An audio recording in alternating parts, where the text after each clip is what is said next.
Hello mga busyang babies ko. Ngayon nga pala ay pupunta kami sa talipapa para bumili ng gulay.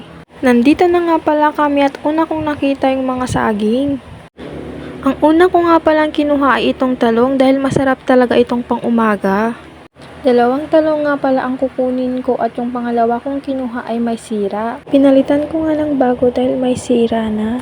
At dahil nga sira yung pangalawa kong kinuha, sira na rin yung utak ko. Bigla kasi ako may naalala na madalas kong gawin sa gabi. Joke lang yun, pero minsan. Oh my God! Kumuha nga pala ako ng ilang pirasong kamatis dahil nga favorite ko yung kamatis na may itlog. 50 pesos nga lang pala lahat yan guys, kasama ng saging. Nang matapos nga kaming bumili ay pauwi na rin kami sa kanya-kanya naming boarding.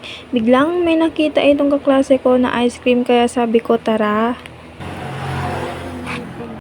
Pagtapos nga namin bumili ay umalis na rin kami agad. Nauna na nga yung kasama ko dahil nga magkatapat lang yung boarding namin. Yun lang, bye!